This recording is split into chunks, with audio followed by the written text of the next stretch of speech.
ሰላም እንዴት ናችሁ? ዶክተር ዮናስ ነኝ። ዛሬ ይዤላችሁ የመጣሁት ባይፖላር ህመም ላለባቸው ሰዎች ሁልጊዜ ቋሚ የእንቅልፍ ፕሮግራም ይኑራችሁ እና እንቅልፋችሁን በደንብ ተከታተሉ የምንልበትን ምክንያት አስረዳችኋለሁ። መጀመሪያ ግን በእንግሊዝኛ አንድ ኤክስፕሬሽን አለ፣ ካነሪ ኢን ዘ ኮል ማይን የሚባል። እቺ እዚህ ጋር የምትመለከቷት ወፍ ካነሪ ነው የምትባለው እና ማዕድን አውጪዎች ማዕድን ለማውጣት ሲሄዱ እንግዲህ የተለያየ ጭስ አለ። ከዛ እዛ ውስጥ የሚፈጠሩ መርዛማ ኬሚካልስ ምናምን አሉ እና እሱ ወደ ሳምባቸው ሲገባ ጉዳት ያደርሳል። ግን ማዕድን አውጪዎቹ እነዛ ጭሶች በቃ በጣም ከፍተኛ መጠን እስከሚደርሱ ድረስ ኖርማል የመሰላቸው ይቀጥላሉ። እቺን ወፍ ይዘዋት የሚገቡበት ምክንያት ምንድን ነው? እቺ ወፍ እነዚህ ጭሶቹ መርዛማ ጋዝ ምናምን የተወሰነ ደረጃ ሲደርስ ይታወቃታል። ስለዚህ ማሳል ትጀምራለች፣ መደካከም ትጀምራለች። እሷ ከደከማት ማዕድን አውጪዎቹ እንደ ማስጠንቀቂያ ነው የሚቆጥሩት፣ ይወጣሉ ማለት ነው። ከዛ ኤክስፕሬሽኑ ግን አሁን ካነሪ ኢን ዘ ኮል ማይን ሲባል በቃ የሆነ ጥሩ ያልሆነ ነገር እንደሚመጣ ማስጠንቀቂያ የሚለውን ኮኖቴሽን ይይዛል። ሕክምና ውስጥ እንግዲህ እንደዚህ አይነት የተለያዩ ማስጠንቀቂያዎች አሉ የምንከታተላቸው። ሁለት ምሳሌ ለመስጠት ያክል ሬም ቢሄቪየር ዲስኦርደር ምንለው ሬም ስሊፕ ቢሄቪየር ዲስኦርደር ምንለው ህመም አለ። ይሄ ማለት ሰዎች ሌሊት ተነስተው በቃ ይንቀሳቀሳሉ። አንዳንዴ አጠገባቸው ያለውንም ሰው ሊመቱ ይችላሉ ምናምን። ከዛ ጠዋት ስጠይቋቸው አያስታውሱም። ይሄ በልጅነት ኖርማል ነው። ግን በልጅነቱ በወጣትነቱ እንደዚህ አይነት ነገር ያልነበረበት ሰው 50ዎቹ ላይ 60ዎቹ ላይ እንደዚህ አይነት ምልክት ማሳየት ከጀመረ ምናልባት ለወደፊት ፓርኪንሰንስ ዲዚዝ እንደሚይዘው ማስጠንቀቂያ፣ ልክ እንደ ወፏ ማለት ነው። ስለዚህ የፓርኪንሰንስ ዲዚዝ ካነሪ ኢን ዘ ኮል ማይን ነው ማለት እንችላለን።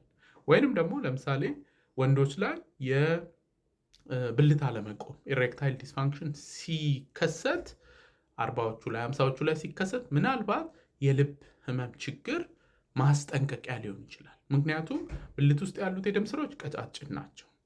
ልብ ላይ እንደ ስትሮክ ደግሞ አእምሮ ላይ ያሉት የደም ስሮች ትልቅ ናቸው እና እንደዚህ አይነት የደም ስር ችግሮች ትልልቆቹ የደም ስሮች ውስጥ ከመከሰታቸው በፊት ትንሾቹ ላይ ነው የሚከሰተው።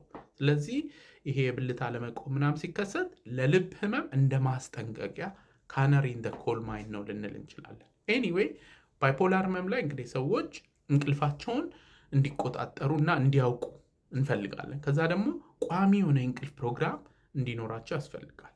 ለባይፖላር ህክምና ከሚሰጡት የስነልቦና ህክምናዎች ውስጥ አንደኛው ኢንተርፐርሰናል ሶሻል ሪትም ቴራፒ ይባላል።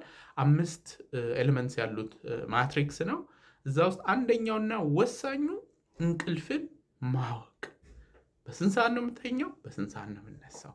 ምክንያቱም ባይፖላር ህመም እንግዲህ የሁለት ዋልታ ህመም ነው ብለናል ከዚህ በፊት። ዲፕረስድ ሲሆኑ ሰዎች እንቅልፋቸው በጣም እየበዛ ይሄዳል።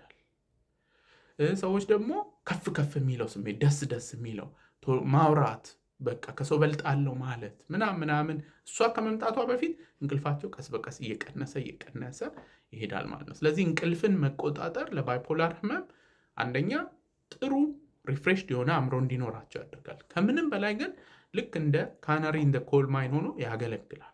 ስለዚህ እንቅልፍ ዝቅ እያለ ሲሄድ ማንያ ሊመጣ ነው እንዴ ብሎ እንደ ማስጠንቀቂያ ነው።